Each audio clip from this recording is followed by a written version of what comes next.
Selamat siang, pada kesempatan kali ini kelompok kami akan mempresentasikan studi kasus tentang getaran dan gelombang dengan fokus pada kasus runtuhnya jembatan Tacoma Narrow Bridge yang terjadi di Amerika pada tahun 1940.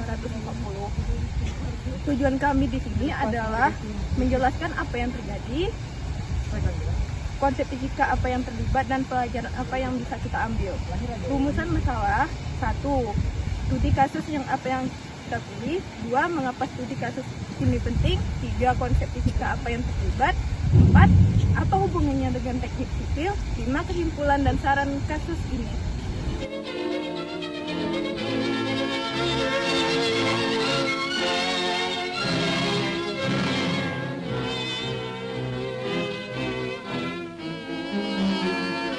Only a 35-mile-an-hour wind is blowing, but this apparently sets up a rhythmic swinging of the bridge, which increases with each swing.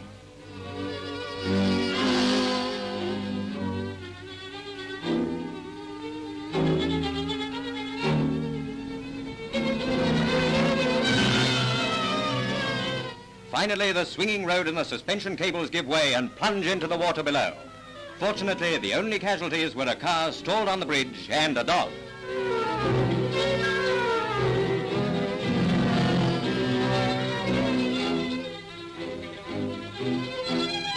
Satu, dua, tiga. Nah, jadi teman-teman, studi kasus yang kami pilih di sini ialah runtuhnya jembatan Tacoma Narrow Bridge. Nah, jadi pada saat itu kejadian ini merupakan kejadian unik yang menggemparkan dunia, di mana jembatan mulai bergoyang dengan angin konstan dan akhirnya berosilasi dengan amplitude besar dan akhirnya roboh.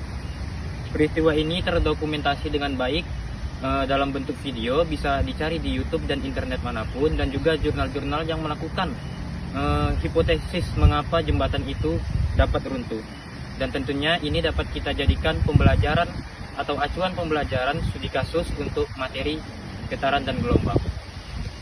Kasus ini menjadi penting karena menunjukkan bahwa getaran kecil dapat berubah buruk jika terjadi resonansi, yaitu ketika frekuensi angin sama atau mendekati frekuensi alami jembatan.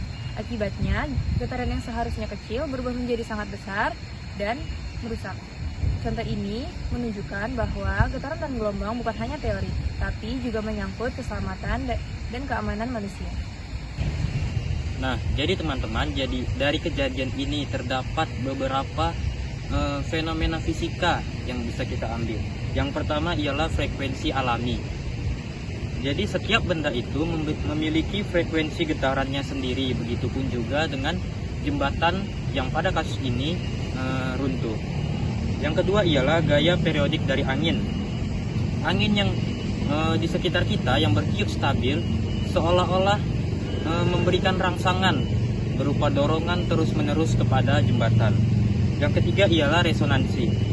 Saat frekuensi angin mendekati frekuensi jembatan, maka amplitude getaran yang terjadi bertambah besar.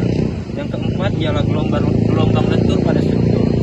Jembatan mengalami gelombang naik turun, seperti halnya tali yang jika kita kenakan angin maka dia akan mengalami gelombang lentur juga naik turun. Dalam teknik sipil, mempelajari getaran dan gelombang sangat penting, yaitu yang pertama, mendesain jembatan yang tahan terhadap angin. Yang kedua, menghitung frekuensi alami jembatan agar tidak terkena resonansi. Yang ketiga, menentukan peredam getaran seperti damper, kabel, dan penahan struktur. Yang keempat, yaitu mencegah kecelakaan serupa terjadi di masa depan. Karena itu, peristiwa Tacoma Narrow menjadi contoh wajib pembelajaran bagi para insinyur. Kesimpulannya, kesimpulan yang kami dapatkan nggak sih? Iya. Baik, kesimpulan yang kami dapatkan adalah runtuhnya Tacoma Narrow terjadi akibat resonansi yang dipicu oleh angin. Kasus ini menunjukkan bahwa mempelajari getaran dan gelombang sangat penting di dunia nyata. Dalam teknik sipil, konsep ini digunakan untuk membuat desain bangunan agar menjadi lebih kokoh dan kuat. Peredam getaran dan perhitungan frekuensi alami adalah kunci untuk mencegah bencana struktural. Kami menyarankan agar desain struktur selalu memperhitungkan getaran mekanik. Menguji model jembatan dilakukan di terowongan angin, sistem peredam getaran dipasang pada jembatan yang panjang, edukasi tentang resonansi lebih disebarkan agar masyarakat memahami pentingnya ilmu fisika dalam kehidupan nyata. Sekian dari kami, saya akhiri, terima kasih.